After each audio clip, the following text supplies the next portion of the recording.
Welcome back to Pursuing Profit with Principles. Happy to have you joining us today, whether you're watching this live or you're coming to us later.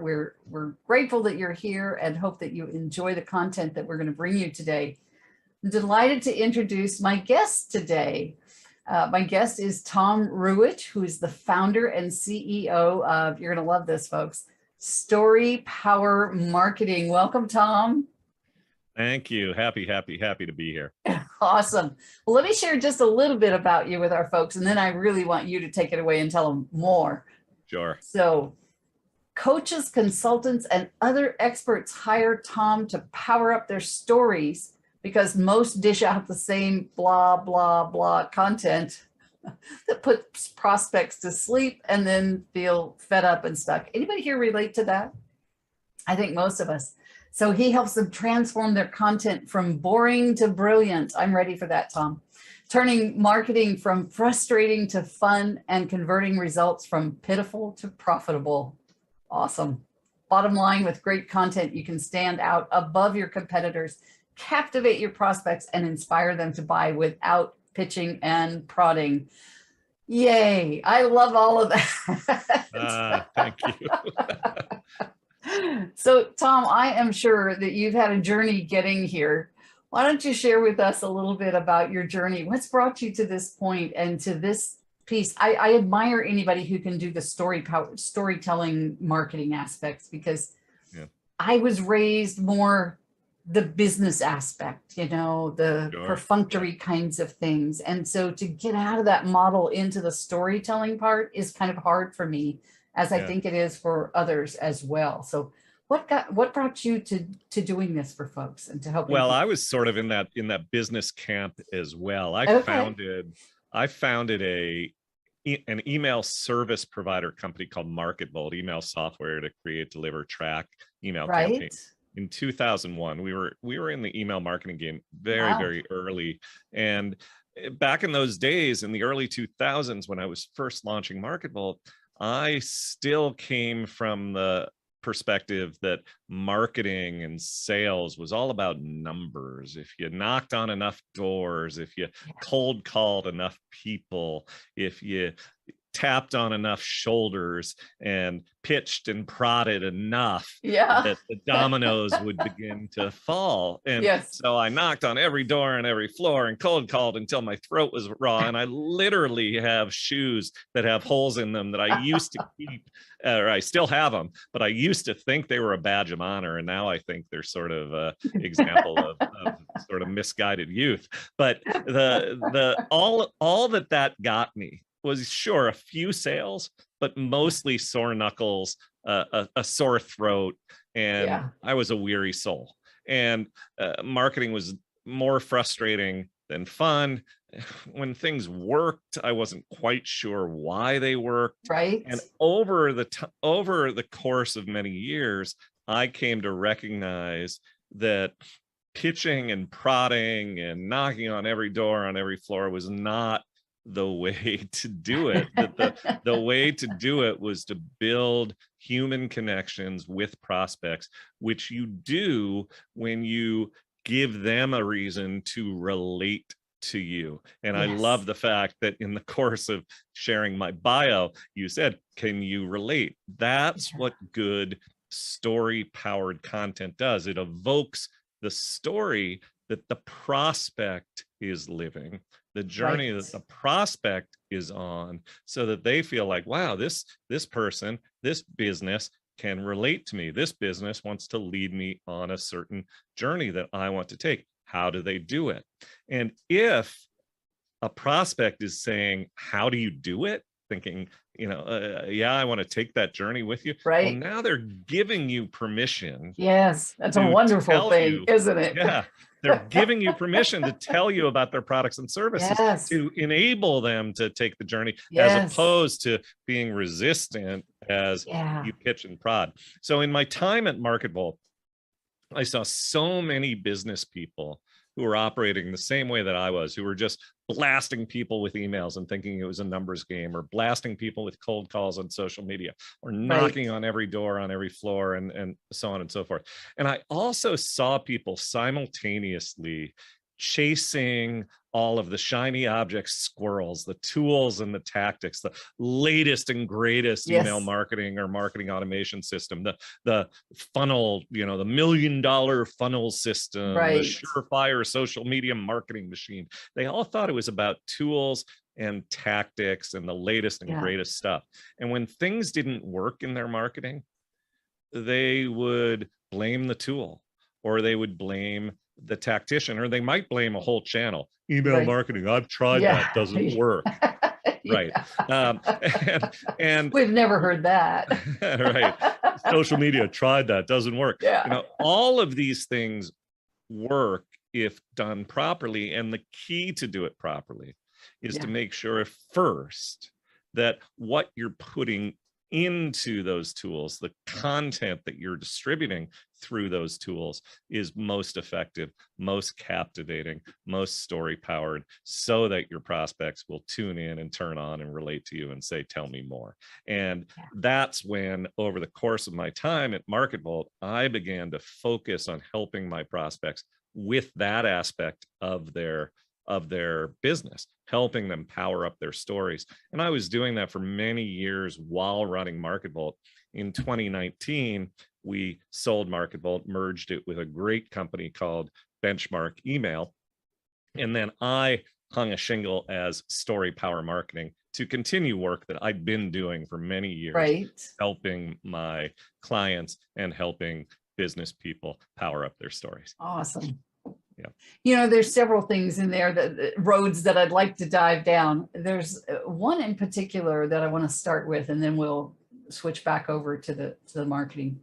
But as you know, one of the aspects of the work I do with folks is coaching them in how to be more profitable, and in that process, how to be able to sell their business, to creating that exit strategy. So I love that you were actually able to sell that business.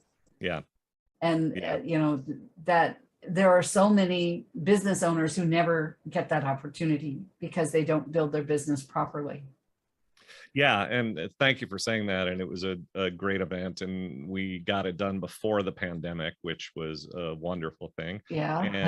And a lot of the lessons that I apply to working with my clients today applied to helping grow that business to a place where it was saleable, and has to do with putting systems in place. It has to do with making your business something that doesn't rely on a single person.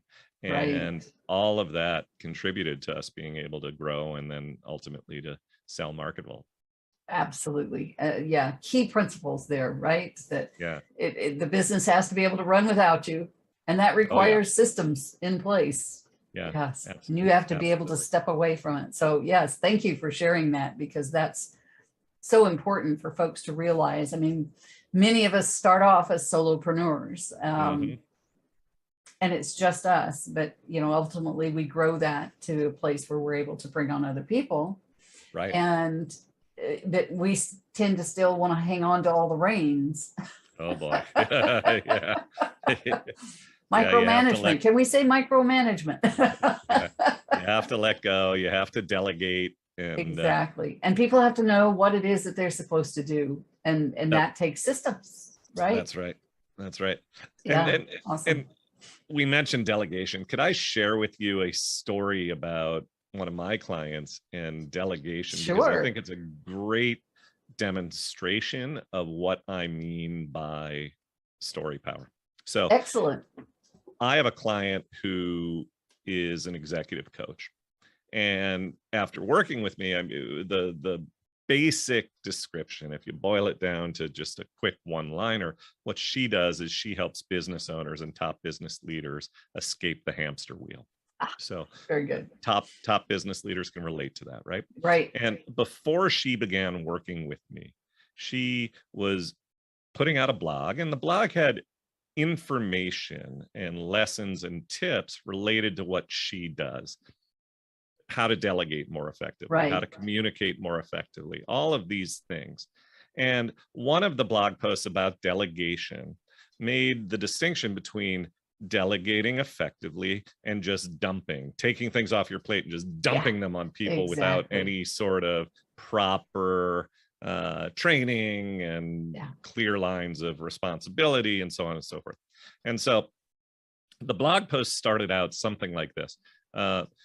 Delegation is one of the most important skills that a senior executive or a business owner can develop. When you delegate properly, your business is better positioned, and blah, blah, blah, blah, blah, blah, blah. If you were to Google delegation tips, you would find that blog post 10,000 times over. Right. And there would be nothing about that blog post that would stand out, and nothing that would invite somebody into the content and encourage them to read from top to bottom. Right. So when we began to work with her, we began to look at, all right, what is the experience of the prospects or the clients, the people you work with? And we asked her, can you tell us about people you've worked with, whom you've taught delegation and brought those systems to? And we unearthed a story of a business owner who had run his business for 20 years and never taken a vacation longer than a long weekend. Had never done anything but a Friday through a Monday, never gone away for longer than that.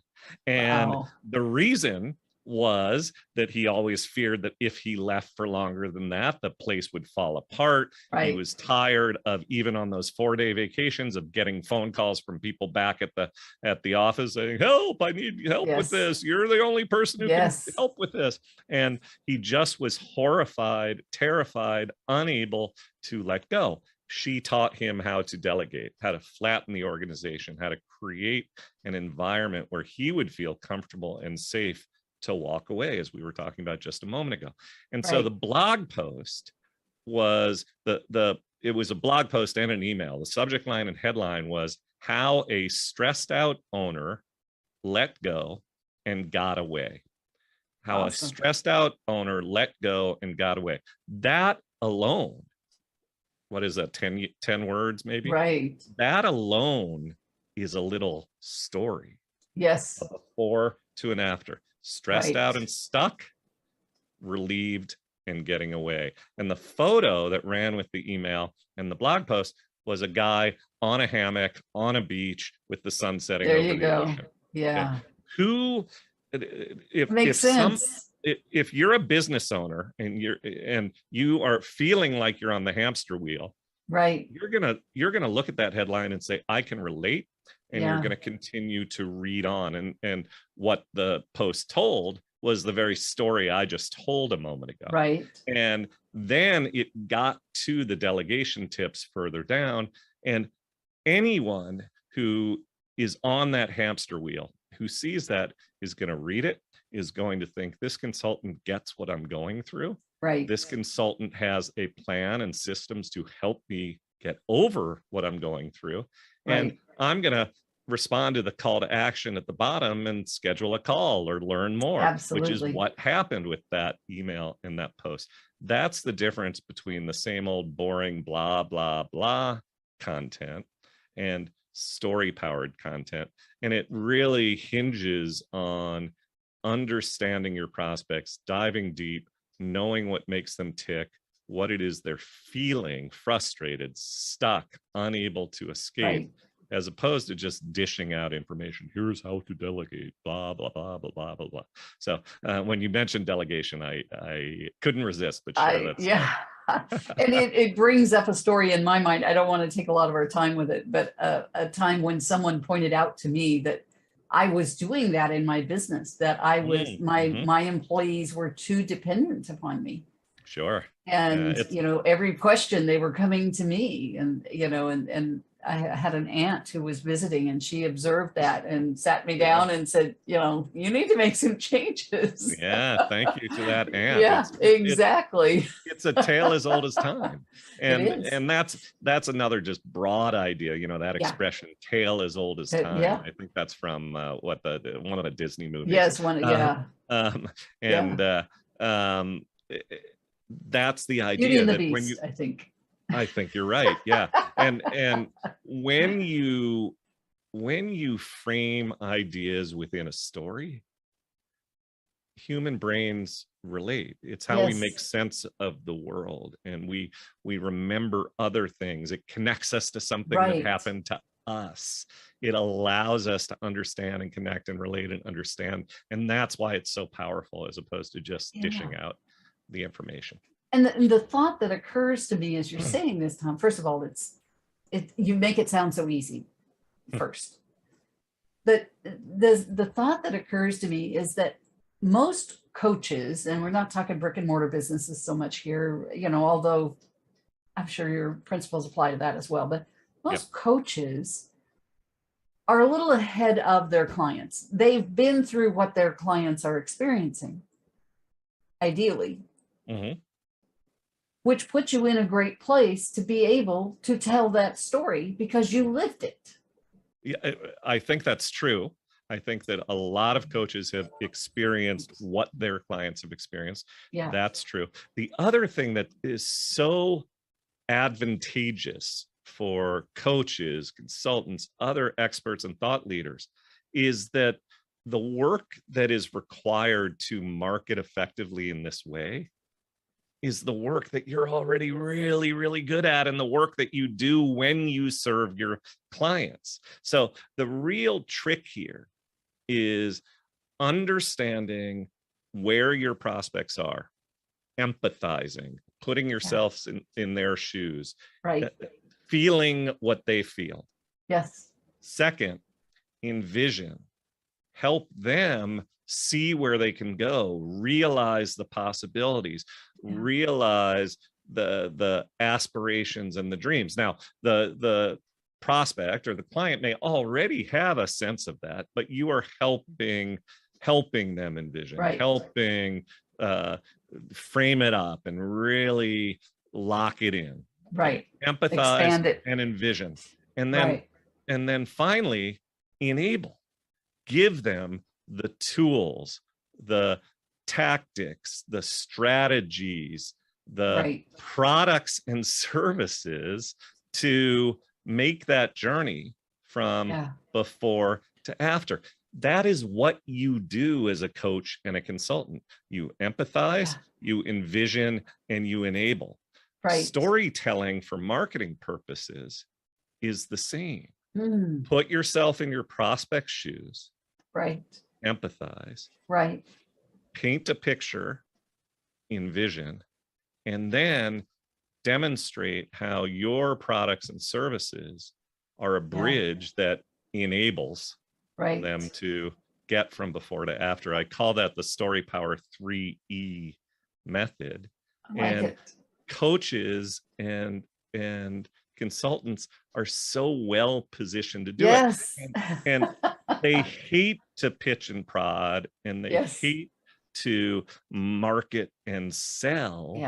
And they don't realize that, no, all they have to do is put what they do already into the form of a conversation that they're having via email, social media, or directly on Zoom or phone with their prospects and clients. And they're so well positioned to move them across that bridge to sell the products and the service. That's awesome. That is awesome. Fantastic. And it's, you know, like I said, my life has been spent writing for business things. And and although I've written books, the books are not creative books for the most part. They're you know, they're either business books or they're how-tos, you know, self-help books. And it's an effort for me to move into that creative zone of the storytelling. But the way you just presented that makes so much sense and makes it sound so much easier. I'll let you know when I actually attempt it again, if it was easier or not. I'll be listening to this again, folks, so that I go back and get that in my brain again. Well, we were talking a few minutes ago about systems, and there's a guy named Eugene Schwartz, no longer with us, but in the 60s, 70s, 80s, he was perhaps the top direct response copywriter on earth, ad man. And so he wrote hundreds of ads that made millions of dollars, and was great at it. And he claims he never, ever, not once suffered from writer's block. How can that be? How can a guy who's top of the mountain and who is writing as much as he wrote, how can he not suffer from writer's block? Well, the answer he gave when people would ask about that is, he would say, copy is not written, copy is assembled. And that's a really profound and powerful and encouraging idea for anyone like you who suggests, well, when it comes to the creative stuff, when it comes to telling stories, I'm a little hesitant. But here's how it works. Yes, please tell me. If you understand a framework, understand what makes your prospects tick, empathize, so forth. Help them envision, and then enable them by showing them the path, the bridge, the solution. Okay. If you understand that that's what it takes to tell the story, then what you need to do is really fill in the blanks on either side of that bridge. What are my prospects or clients feeling? Where is it that they want to go? And that's what I call story discovery. Discovering the story. And copywriters and marketers talk about market research. This is just another way of thinking about market research. Now, most people, when they're doing story discovery, they sort of sit in a room. They might have a worksheet they've pulled out of some book, or some tips on developing your prospect persona or some such thing. Sorry for the marketing lingo, but they pull from their head what they think makes their prospects tick. And that's a great place to start. Yeah. It's a lousy place to finish. Agreed. So the system that we teach, the place where the work really happens, is in story discovery. Start by pulling from your head, but then there are other steps that are involved that we teach to help you really get to the heart of what makes your prospects tick. Where are they now? Where do they want to go? And if you do that work, which, by the way, is systemizable, is scalable, in some cases is delegatable, and absolutely 100% does not require you to be some kind of creative unicorn. If you do that work, what you've done is gathered all of those building blocks that you need to assemble the story. And that's what Eugene Schwartz meant. So now you have this bank of elements, if you will, that you pull from when you need a new message going out. Yeah. And the structures. I need a piece from this one, and a piece from this one, and a piece from this one, and I create. Yeah. The structures that we use to deliver content, an email, a social post, a front page of a website, a presentation deck, a video, those are common and commoditized. There's no unique magic in terms of how an email is structured. It's what are the pieces that you're plugging into it. And so where most people are thinking, all right, storytelling, creative content, I'm going to sit in front of my blank computer screen and it's going to go like this. Once upon a time, now what? You're stuck, and you're waiting for the muse to visit, and you're waiting for that creative well that you don't even believe is inside of you to begin to spring forth. And it doesn't have to work that way. If you learn the systems and the methods to gather, to discover the building blocks for the story, then putting the pieces together requires you to understand the structures that work best for putting them together. But it ain't creative magic. It ain't beyond anybody to do it. And that's the power of this. That's where the process transforms from frustrating to fun. We could spend another 30 minutes easily here, Tom. You won't believe this, but we've exhausted our 25 minutes. We are at the end of the show. You wound me up and got me going, and that's what I was hoping for. Gold. You just delivered gold to all of us, because this is an area a lot of entrepreneurs struggle in. So this is awesome. Thank you so much for being here today and for sharing your magic, what you do, and breaking it down to let us know that we can all be magicians, right? Yeah, there it is. Thank you. Thank you for that last note. Yeah, I thought you'd like that. I get accused, and I use the word accused. I get accused of being a storytelling genius. Oh, Tom, I can't do it. You're a storytelling genius. I'm not a story. All of us can be storytelling. We can all genius. go to magician school. All of us can do, because in the end, magic is just systems and tactics that we can learn and master. Yes. So, thanks for saying that. Yeah. So we can all be storytelling marketers. We can all do this, folks. And Tom has got the system for it. So that is awesome. I appreciate you for being here so much today, Tom. Thank you. Thank you for having me. Really had a ball. Awesome. All right. And thank you for watching today, folks. Come back and visit us again. We're here on this channel every Monday morning at 8 a.m. Central Time for Pursuing Profit with Principles. Bye for now.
Help Heal Humanity is an internationally registered charity mindfully designed to provide the world's most vulnerable communities with access to education, food, support, and love.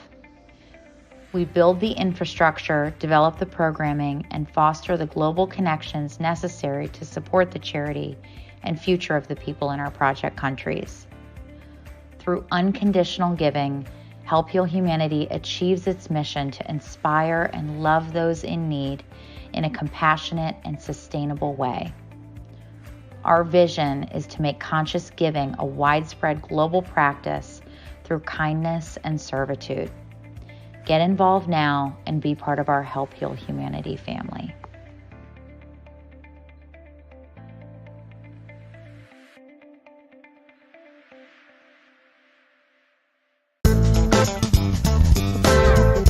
Yeah, if you think you're going to do it in your own strength, then you know what? Yeah, you can do it. COVID, it's been helping people move their businesses from offline or brick and mortar to online. Systems are more important than skills as an entrepreneur today. It's totally okay to reinvent yourself multiple times, especially when you're an entrepreneur. Welcome to Profitable Coaching Conversations with WendyY Bailey. If you're a coach, speaker, or industry expert, you're in the right place for sales and marketing wisdom and insight to grow your coaching business. Now, here's your host, Income Acceleration Mentor, WendyY Bailey.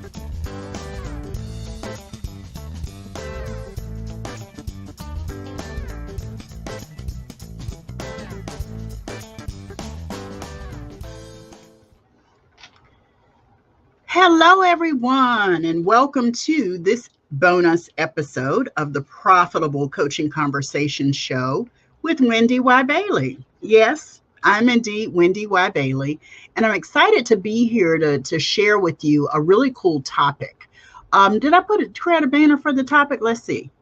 Yes, I did. Today, I'm going to be talking about how to maintain a consistent flow of coaching clients. I know some of you are really eager to see this topic, and I'm really excited to share with you. I have a philosophy about maintaining a consistent flow of coaching clients. So I'm sharing with you my philosophy. I'm sharing with you my strategy. I think you're going to get a lot from this. If you're watching me on on Facebook or on LinkedIn or on YouTube, the replay will be available. Let me know that you're watching. Share a hi in the comments, or if you're watching the replay, go ahead and type hashtag replay to let me know that you were here. I'm broadcasting simultaneously on my Facebook profile, my Facebook page, 2 of my Facebook groups, and on LinkedIn. I'll be uploading the replay on YouTube later. So let me tell you a little bit about myself again, reintroduce myself. I'm WendyY Bailey. I'm a 19-year veteran business and sales coach, and I show coaches how to master business. That means we talk about infrastructure, which includes processes and systems and tools. We talk about marketing, which includes visibility strategies and non-traditional launch strategies so that you can launch in a way that's authentic to you. And we also talk about sales conversations that convert to cash. That's one-to-one sales conversations, as well as one-to-many speaking from the stage. And it includes promotional copy as well as email marketing. So that's sort of the breadth of what I do. But today's topic is really one of those evangelical topics that I talk about to almost all of my clients. And it's really about, again, how to maintain a consistent flow of coaching clients. And it starts very simply. You know, if you're taking notes, it starts very simply with what you know about your most ideal client. I call it ideal client clarity. And sometimes I say in the power of one, right? Ideal client clarity means that you have such a vivid and clear picture of who your ideal client is, you almost can spot your ideal client at a networking event. You can hear your ideal client speaking when you're on Clubhouse. You see their posts. They talk about things on Instagram or Facebook or LinkedIn, and you know because you have that clarity that they're your ideal client. There's some key factors around your ideal client that you need to know. You need to know gender, okay? When you think of your ideal client, there's no such thing as fear of missing out when you declare a gender. If you declare women as your primary client, it means that women see you, women know you, women hear you talking to them, the language you're speaking resonates. Women, or men, if you're talking to men, the language you use for men is different than the language you use for women. That's why it's important for you to declare a gender. The second thing you want to focus on is an age range, and make sure your age range spans no more than 10 years, because the way you talk to a 30-year-old is different than the way you talk to a 50-year-old. I get really frustrated with clients who say to me, oh, I work with anyone, 30 and up. Where they're words that you cannot use when you have ideal client clarity. Someone, anyone, somebody, everybody, all, they, or them. When you're focused on your one ideal client, that age range keeps you from the fear of missing out. Okay, 10 years. So is it 30 to 40, or is it 35 to 45, or is it 45 to 55? Because the way you speak in those age groups are different. So you need to declare. And here's what I want to say about the fear of missing out. If you're afraid of missing out and you feel like declaring a gender, declaring an age is going to keep you from speaking to, connecting with, getting your reach to your most ideal clients, that's the farthest thing from the truth. the more clear you are, the more focused your marketing efforts will be and your message will be, and your ideal clients can self-select themselves into your service, okay? The more vague you are, the harder it is for people to know that you mean them. The harder it is for them to see and understand your message is meant for them. So fear of missing out does not come into play. I want you to scratch that from your mind and never think of it again. Ideal client clarity is the way to go. Declare a gender, declare a 10-year age span. And the third thing I'm going to say is make sure you know what kind of money the ideal client makes. If it's an individual, know what kind of salary. If it's a profession, know what kind of range for that career is. You may not be exactly on target, but that helps you to set fees for your program services and products that are meaningful to your most ideal client. It helps you establish your fees based on the value you're able to give and what that ideal client has the ability to pay. And your ideal client is always, always, always ready, willing, and able to invest in themselves by hiring you. So gender, declare it, yes. Age range, no more than 10 years. And then salary, be very, very clear about the salary of your ideal client. The other two things I want to talk about are really connected to the second thing about ideal client clarity. When you understand the problem your ideal client is facing and just focus on one at a time, you may be able to solve a slew of ideal client problems, but focus on one at a time. Then build a solution or a program or a boot camp or a webinar that resolves that problem that your ideal client is facing. Remember, one problem and one solution. One problem and one solution. So recognize that one problem, okay? When you talk about that one problem, you can really get into a lot of details if you're focused on why it's happening. Why does the client not have the ability to solve the problem on her own, right? Ask yourselves what's happening and what do you see as the circumstance or the situation that's causing the problem, right? Then you can build a comprehensive solution that really addresses that particular problem specifically.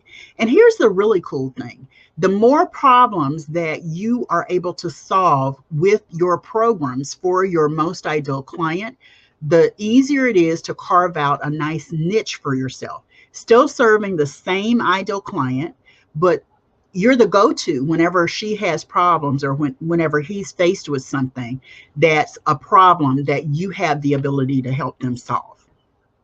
Okay. And the more definition you have around the problem, that means how is it showing up? What's the pain that it's causing for the client? What is the client not able to do because of this problem? What is the client, not able to accomplish because of this problem, right? Is making sure you know how that client is dealing with that problem. People call those pain points, right? I want you to look at it as the situation and the circumstance. At the core of that is why the problem is happening. Why hasn't the client been able to solve it on her own? Why hasn't she been able to address it? So once you know your ideal client really, really well, you get to create a solution to the problem. Then you get to focus your solution on the transformation or the change your ideal client seeks. So as you're building your solution, that means your program, your service, your product, your offering, whatever it is, it means that you are really paying attention to how is this going to change the ideal client's world? Maybe it's her career, maybe it's her job, maybe it's her family, maybe it's her relationships, maybe it's her business. When you are clear about that change that your ideal client is seeking, then you can start to craft a lot of the depth in your program, in your solution, okay? That's how you really create transformation. Then you can actually talk about the transformation with your ideal client to your ideal client in your sales copy, in your email marketing, in your social media post, in your videos, in your blogging. You can talk about it in ways that your ideal client hears and understands and connects to. So the next 5 areas are really about focusing on your ideal client. This is how you keep a steady flow of ideal clients. First, you got to know who your ideal client is. You got to understand the problem and the solution you offer. Then you've got to be able to recognize and language the transformation. Now we're going to get into what's going to help you maintain a steady flow. These next 5 areas will help you to do that. Practice. The first one is practice what I call ideal client attraction. Ideal client attraction means that you're not posting anywhere and everywhere across social media because that's what you think you're supposed to do. It means that with the clarity you have about your ideal client, now you can actually go to the platforms and invest the time and energy on the platforms where you're going to get the most traction. Okay. For a long time, I wasn't on Clubhouse. on Instagram.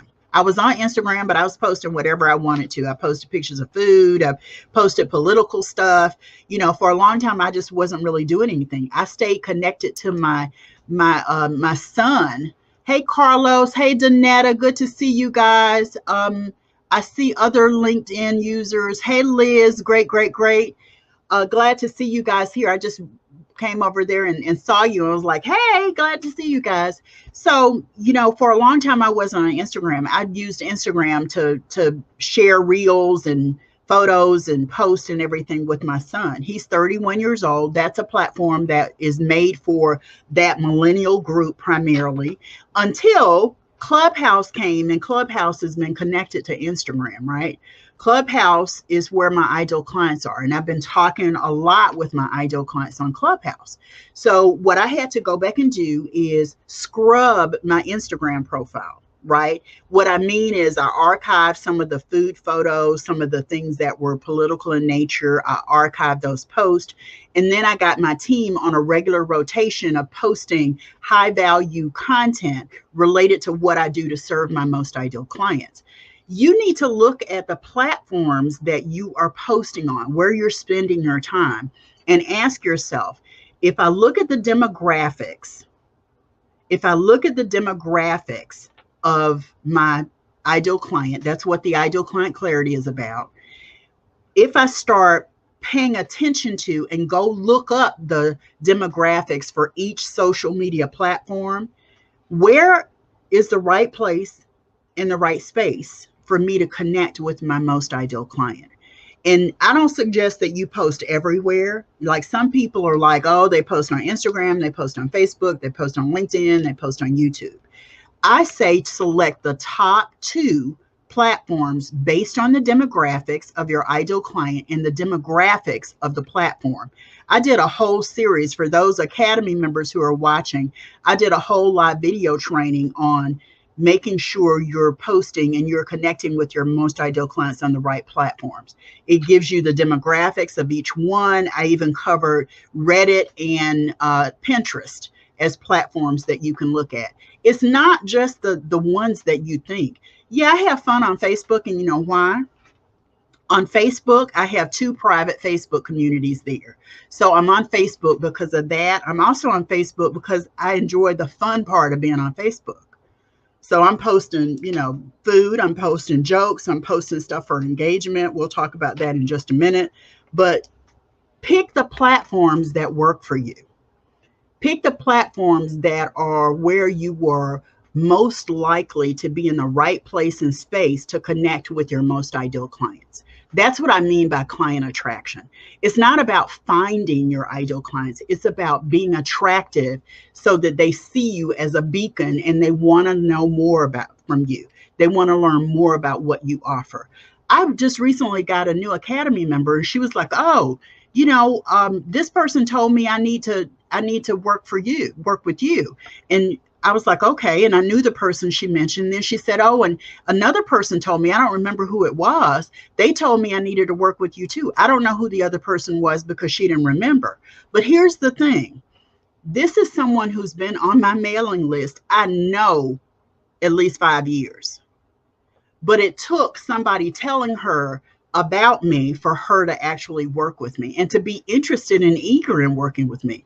But I had laid all the foundation before that. So when they told her, it was like a second experience, somebody recommending, and it highlighted for her what I could do and how I could support and serve her. So she really started checking me out. That's how your client attraction will work. Your clients will see you. Other people will see you and say, oh, you need to work with this person. Even in the comments, I just noticed Carlos. Hey, Yvonne, I just noticed Carlos actually tagged somebody that he thinks can benefit from this message.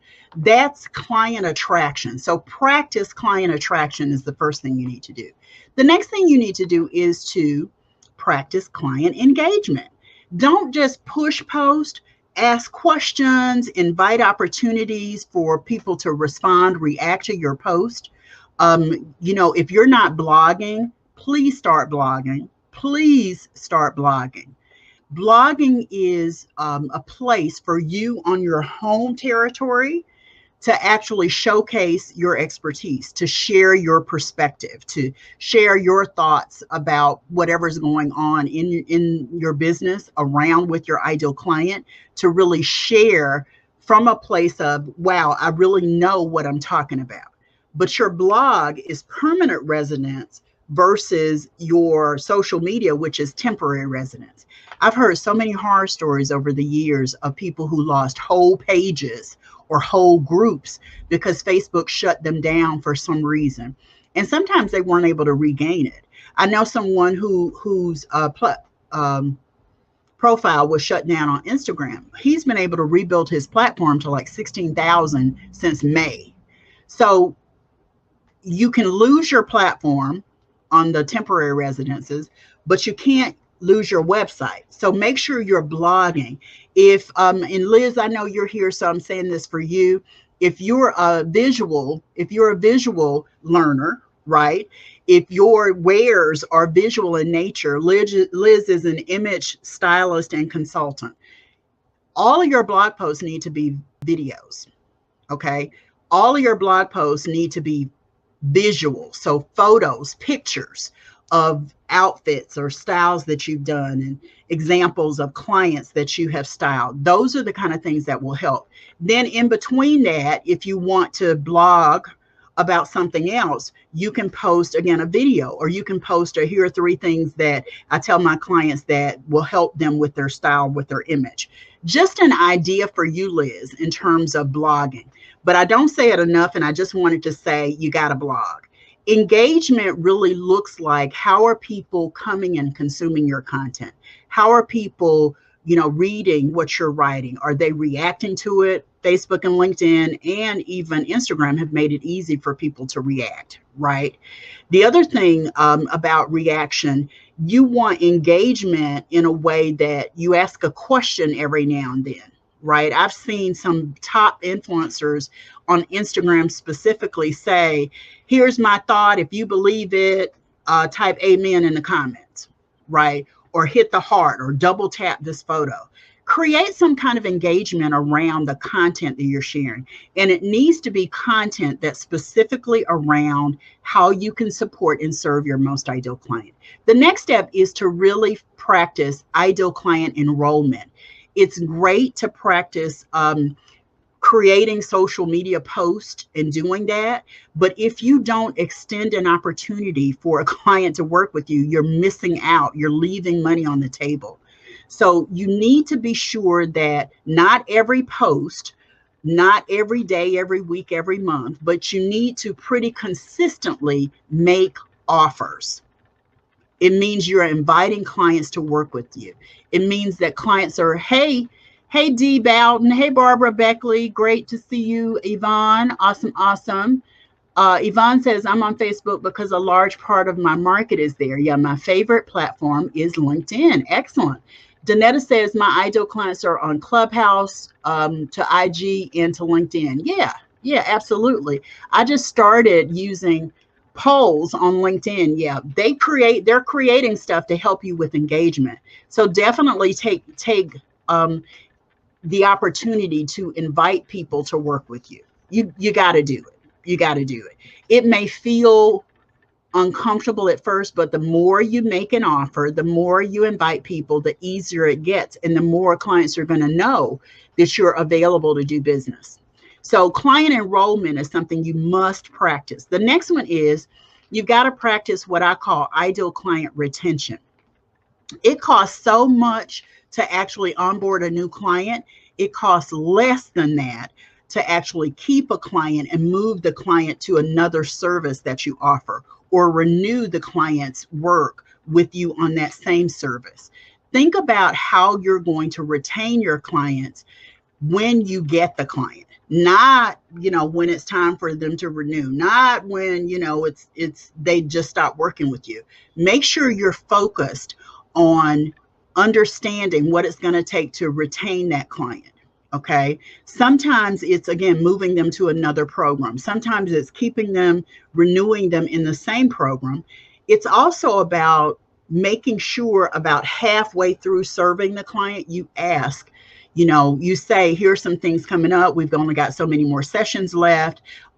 Your membership is about to expire in 3 months, and I want to make sure I check with you to see how things are going. You want to check before then, but your reason for asking those kinds of questions is about retention. It's like, where do we go from here? You've expressed a couple of problems, and I'm ready to solve the next problem. I'm ready to help you with the next thing that happens. The last one I want to talk about is ideal client service. My hashtag to my tribe is world-class service. It's because I always want my clients saying, wow, this is amazing. I'm so glad I'm working with her because of the service that I get. I'm so glad that, I'm part of WendyY's tribe because of how she treats her tribe. I treat my tribe, people who are not paying me, well too. But as a client, I want my clients going, wow, when they think what could have been done better or different, they don't have to think so hard because I've already done it. So there's a standard of excellence when I think about world class. It means people recognize all over globally that your brand is at a higher standard of excellence, operates at a higher standard of excellence than other brands. That's why it's world-class service. I'm always going to give you a higher standard of excellence than anyone else in the coaching industry. It's because I think about how I want to be treated, and that's how I treat my clients as well. So client service, ideal client service, is something you can practice by asking yourself, how can I make this better? How can I make the access to me better for the client, right? How can I answer questions? What questions can I answer that will help the client? You're always trying to improve. And the one that I remember, the one that I always remember is Disneyland. Disney's job in terms of their mantra of providing service is to create magical moments for their clients, their customers, the people who come to the theme park, the people who go to their website to order tickets. That is their motto, is to create magical moments, right? So those magical moments add up for customers who go to their website, for customers who, connect with them. Those magical moments for them add up to creating a magical experience for people who support Disney, right? Who go to Disney, who book tickets for Disney, et cetera, et cetera. You want something similar to be true of the service that you provide to your clients. And think of it, across the board. When they come into the business, when they're in the business, when they're leaving the business, after they've left the business, how do you really support your clients with stellar service? That's really, really important when you think of that. The more you support your most ideal clients with stellar service, the more your clients are going to be ready to, client retention is huge. Thank you, Yvonne. I appreciate that. So the more you have stellar service with your clients before, during, and after you're serving the client, the more likely they are to return. Okay. The last two things I'm going to say is, the first is make sure you deliver the transformation you promised. And you do that when you create the solution, which is your program, your boot camp, your event, whatever it is. When you're looking at your solution, you're asking yourself, how do I respond to the transformation the client has expressed? Okay. The example for me is when I'm talking to my ideal clients and I'm going through all of those 5 pieces that I just talked about, I'm always going, they told me the transformation they want is they want to be able to convert more clients. They want to be able to maintain a full pipeline of clients. They want a steady flow of clients, right? And based on that steady flow of clients, how do I get them there? What can I say in my lives? What can I say on my bonus episodes? What can I write on my blog? What can I share in video? What can I create in terms of a new ebook that will help them? All of those things help me to be able to create the transformation, deliver the transformation my ideal clients seek. I want you to be asking the same question. First of all, you need to know what the transformation is, right? Because you've done that in the first 2 that I gave you. And now that you know what it is and you've been practicing these ideal client tenets, now it's time to say, how do I deliver the transformation? What can I do? What can I say? What can help my clients achieve the transformation they're seeking? And that makes a really robust program, ebook, service, boot camp, webinar. It makes all of that possible. It makes all of that possible. And then finally, and this is where a lot of people miss out, every single day, focus on income producing activities only. Focus on income producing activities only. Okay, that means that you're focused on consistent actions that are about moving your business forward and boosting your bottom line profits. You're focused on those things that are going to bring you money. I did a coaching session yesterday with a client, and I had noticed when I started working with her that she was always really busy. Like she had a lot of things going on. She had this call, she had that call, she had the other thing. And I said to her, you don't need to tell me what they are, but let's say you've got 5 things that you're involved in right now. She said, okay. And I said, how many of those are producing income for you right now? And she said 2. I said, okay. And the other 3, are they producing income for you within the next 90 days, 60 to 90 days? And she said, no. And I said, you need to cut back on those activities.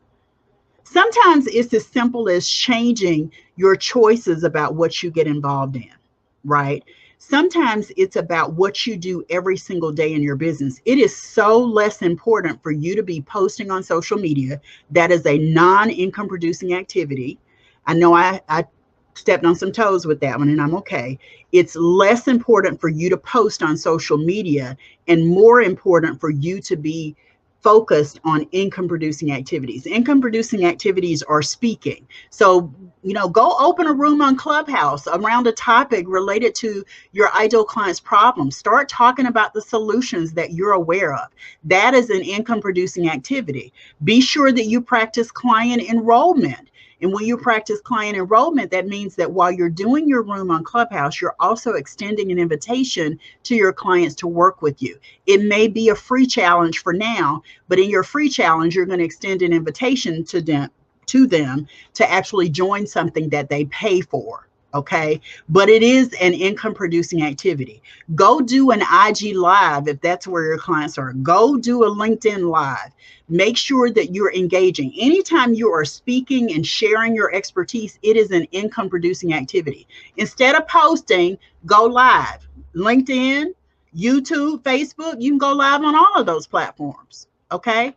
Make sure you're on the right platform before you just decide to go live, but go live. That is an income producing activity. It carries far more weight for you than posting some static post on those platforms.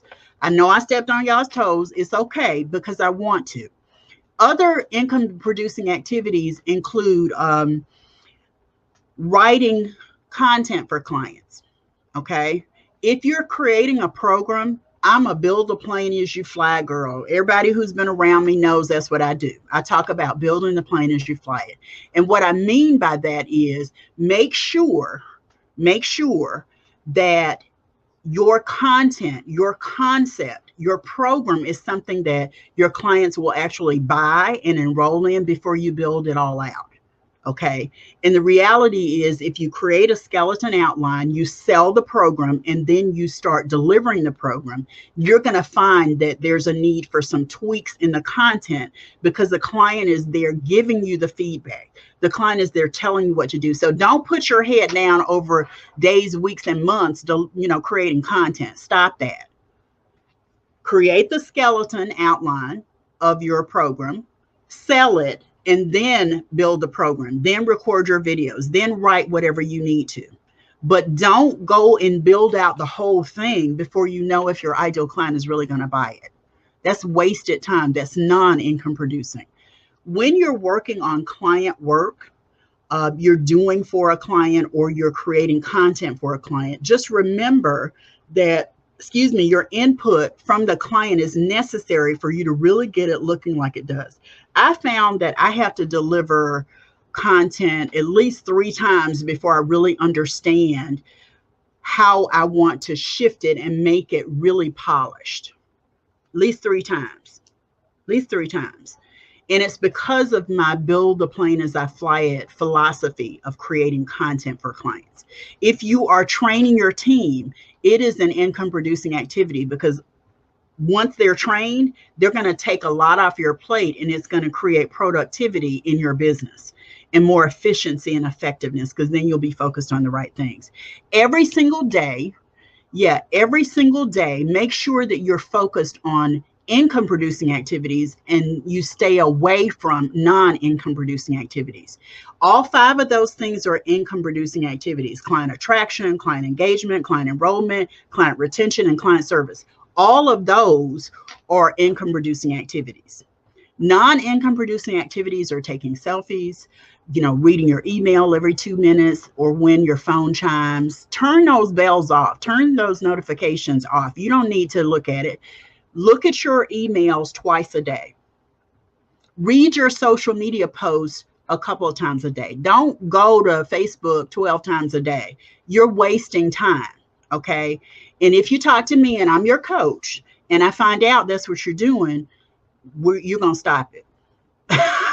Because I'm going to tell you that's not productive for you. It's not creating income for you. Janetta says, every day I find out writing down my activities allow me to see the big picture to stay focused. Yeah. And Barbara says, build the plane as you go. Awesome. Yeah. And I know you live a lot of that as well. Another LinkedIn user says, go live before you post. Yeah. Don't post, go live. I hope this has been helpful for you. I've given you a 10-step strategy for how you can actually maintain a consistent flow of ideal clients. And when I say ideal clients, I'm talking about the people who are your people, the people who are looking for you, the people who have the problem and they know you offer the solution.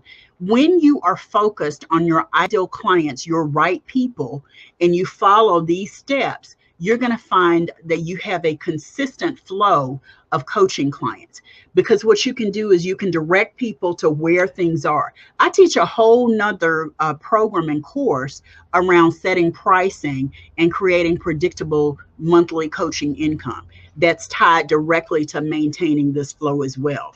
When you have this flow going, you can point to your predictable monthly coaching income plan.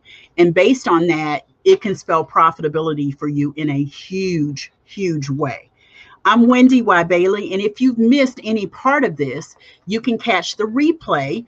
The replay for all of the episodes are at profitablecoachingconversations.com. That's profitablecoachingconversations.com. This replay should be up tomorrow. It should be up tomorrow.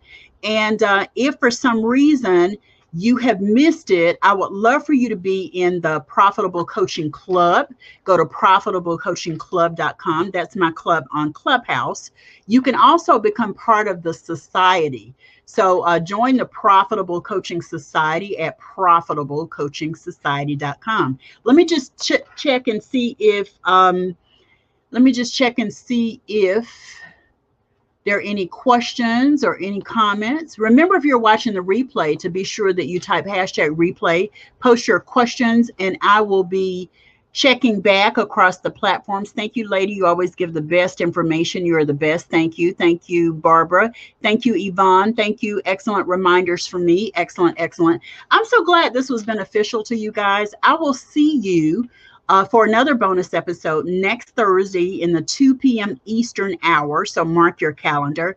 And if you want to vote on the next topic, go to profitablecoachingsociety.com. That's my private Facebook community, so that you can vote on the topic. My tribe gets to choose what we talk about.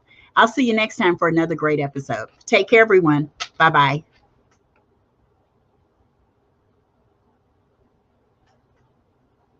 All right. Take care. Bye.